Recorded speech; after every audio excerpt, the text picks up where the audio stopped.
العلی العظیم اعوذ باللہ من الشیطان اللعین الرجیم بسم اللہ الرحمن الرحیم الحمد للہ والصلاة والسلام رب اشرح لی صدری ویسر لی امری واحلل عقدۃ من لسانی یفقہوا قولی اما بعد۔ عزیزان گرامی، پہلی ماہ رمضان سے جو آپ کے سامنے آپ کی خدمت میں دعاؤں کے تفسیر کا سلسلہ شروع کیا گیا تھا، آج آپ کے سامنے 27ویں دن کی دعا بیان کی جا رہی ہے کہ مولا کی بارگاہ، پروردگار کی بارگاہ میں ہمارے معصومین نے، ائمہ طاہرین نے اور معصومین نے کیا تعلیم فرمائی ہے کہ بارگاہ معبود میں کیا مانگنا ہے، وہ آپ کے سامنے بیان کیا جا رہا ہے۔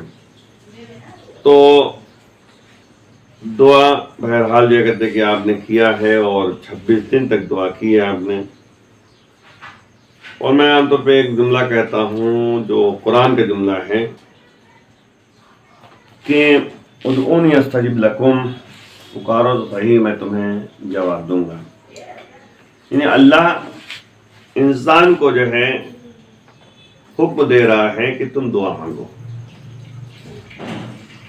ایک جملہ بھی اگر بارگاہ معبود میں خلوص نیت کے ساتھ دل کی گہرائیوں سے پیش کر کر مانگے تو انسان جو ہے واقعاً کامیاب رہے گا۔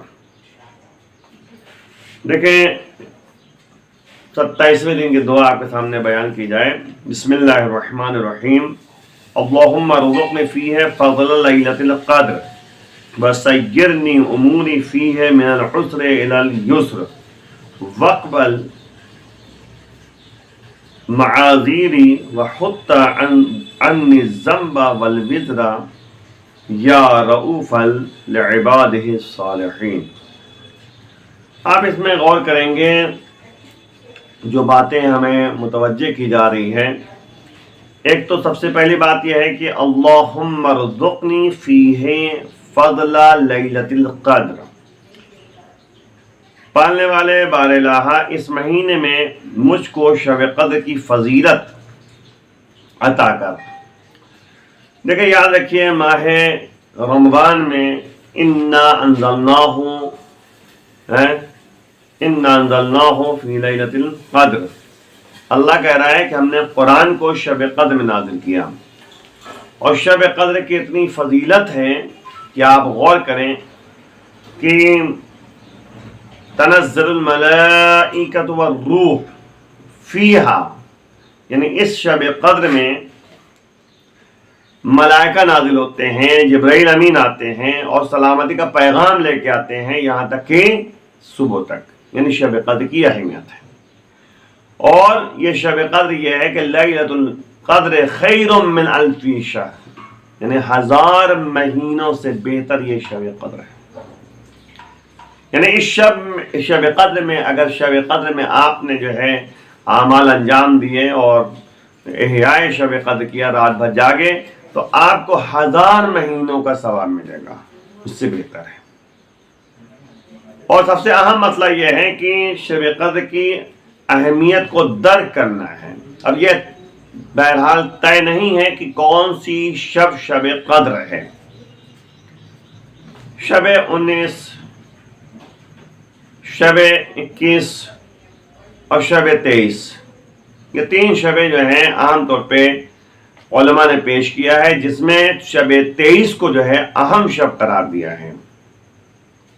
بعض علماء تو، بعض افراد ایسے گزرے ہیں کہ جو شب قدر کو درک کرنے کے لیے کسی رات جو ہے کہتے کہ سوئے نہیں ہیں، ہر رات جو ہے انہوں نے باقاعدہ یعنی اعمال احیاء شب قدر کیا ہے۔ احیاء معنی ہوتا ہے یعنی رات بھر جاگنا، شب بیداری کرنا، تلاوت قرآن، نمازیں۔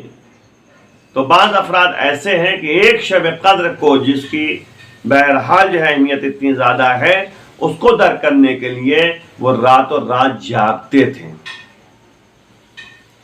بہرحال ایک بعض لوگوں نے یہ بھی کہا کہ شب 27 بھی جو ہے عام طور پہ جو ہے تھوڑا سے جو ہے اس کا سلسلہ شب قدر سے ملتا ہے، لیکن بہرحال کم سے کم اتنا تو کرنا چاہیے کہ پورے سال نہیں تو کم از کم ماہ رمضان میں جو ہے یعنی رات میں جاگ کر جو ہے عبادت الہیہ میں یعنی بسر کرنا بہرحال ثواب کا حامل ہے۔ تو اسی لیے جو ہے شب 27 بھی بعض لوگ جو ہے یعنی متوجہ کرتے ہیں، لیکن اہم جو ہے وہی شب قدر ہے، شب 23، جس میں آپ رات بھر عبادتیں کرتے ہیں۔ تو وہی قدر کی دعا مانگی جا رہی، پروردگار اس مہینے میں ہمیں شب قدر کی فضیلتوں کو درک کرنے کی یعنی توفیق عنایت فرمائے، یا اس مہینے میں مجھ کو شب قدر کی فضیلت عطا فرما۔ وَسَيِّرْ أُمُورِ فِيهِ مِنَ الْعُسْرِ إِلَى الْيُسْرِ، پالنے والے اس مہینے میں میرے تمام معاملات جو ہیں اس کو دشواری سے آسانی کی طرف منتقل کر دیں، یعنی جو بھی کام کریں اگر دشوار ہے تو وہ آسانی میں تبدیل ہو جائے، کوئی بھی کام کریں۔ تو یاد رکھیے کہ یہ دعا اہم دعا ہے، اور یہ قرآن نے بھی متوجہ کیا، اِنَّ مَعَ الْعُسْرِ يُسْرًا فَإِنَّ مَعَ الْعُسْرِ يُسْرًا، قرآن کہہ رہا ہے سختیوں کے ساتھ آسانی ہے، تو سختیوں کو برداشت کرنا مین مسئلہ ہے۔ ذرا سے کوئی سختی برداشت کرے گا روز قیامت اس کو جو ہے بہرحال جو ہے ثواب ملے گا۔ اور یہاں تک کہ جو ہے مولانا نے فرمایا کہ مرارت الآخرہ حلاوت الدنیا و حلاوت الدنیا مرارت الآخرہ، یعنی کیا مطلب اس کا؟ یعنی اگر دنیا کی کرواہٹ کو محسوس کر کے اس کو برداشت کر لے گا تو آخرت میں مٹھاس ملے گی، اور اگر دنیا میں مٹھاس کی طرف بھاگے گا، حلاوت کی طرف بھاگے گا، چاہے گا کہ خوب میٹھا میٹھا ملے، اچھا لگے، عیش کی زندگی گزارے، تو آخرت میں اسے کرواہٹ محسوس ہوگی، آخرت میں زحمت برداشت کرنا پڑے گا۔ اور اللہ قرآن میں کہہ رہا ہے یرید اللہ بکم الیسر ولا یرید اللہ بکم العسر، اللہ تمہارے لیے آسانی چاہتا ہے، سختی نہیں چاہتا۔ یعنی جو اعمال معین کیا گیا ہے، تکلیف جو عائد کی گئی ہے، اعمال افعال کو پیش کیا گیا اللہ کی طرف سے، یہ سب آسانی ہے۔ انسان کے لیے اللہ آسانی چاہتا ہے تاکہ دنیا بھی سمجھ جائے اور آخرت بھی سمجھ جائے۔ تو قرآن کی تلاوت، قرآن اور روزہ رکھنا، نماز پڑھنا، عبادتیں کرنا، یہ سب جگہ انسان کے فائدے کے لیے، دنیا میں بھی اور آخرت میں بھی۔ یعنی اگر کوئی نمازی ہے، نماز پڑھتا ہے، یعنی کیا نام ہے آپ کے دنیا میں نماز سے پابند ہے اور قرآن کی تلاوت کرتا ہے، تو اس کے گھر میں کبھی پریشانی نہیں آ سکتی۔ تو اس لیے آسانی اللہ چاہتا ہے، سختی نہیں چاہتا۔ تو وہی دعا مانگی جا رہی، پروردگار ہمارے تمام معاملات کو دشواری سے آسانی کی طرف منتقل کر دے۔ وَاقْبَلْ مَعَاذِيرِي، اور پالنے والے میرے تمام معذرتوں کو قبول فرما، یعنی جو ہم نے تیری بارگاہ میں معذرت کی ہے، تیری بارگاہ میں مغفرت طلب کی ہے، تیری بارگاہ میں عذر پیش کیا ہے، پروردگار ہمارے تمام عذر کو تو قبول فرما۔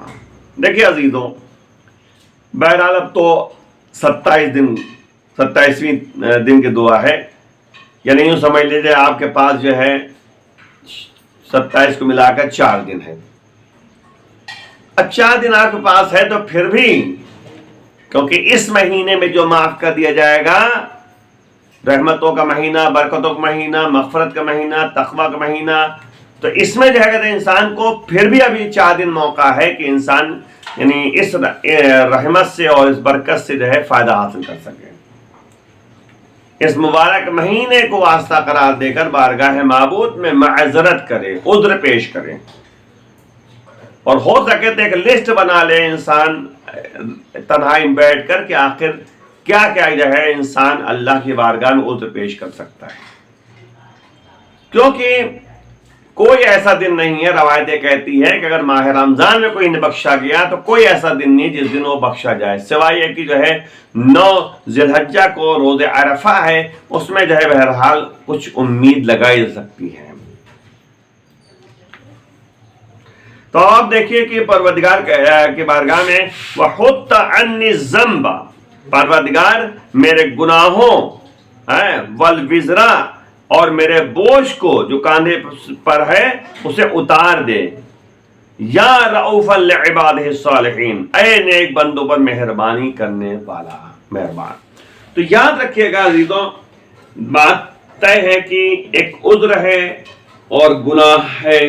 انسان ذنب مانے ہوتا ہے گناہ جو انسان نے کیا، معذرت طلب کرے انسان اپنے گناہوں کو اقرار کر کے استغفر اللہ کہے، اور آخر میں بارگاہ ہے معبود میں دعا کرنی ہے، پروردگار ہم سب کے گناہوں کو تو معاف فرما، اور اس ماہ رمضان میں جو فضیلتیں ہیں وہ ہمارے لیے جو ہے قرار دے دے، اور یعنی تمام کہتے کہ نعمتیں ہمارے لیے جو ہے معین کر دے، دنیا اور آخرت دونوں کے لیے۔ ربنا آتنا فی الدنیا حسنہ وفی الآخرۃ حسنہ، دنیا میں بھی نیکی اور آخرت میں نیکی۔ آخر میں امام زمانہ کے ظہور میں تعجیل فرما۔ وآخر دعوانا ان الحمد للہ رب العالمین۔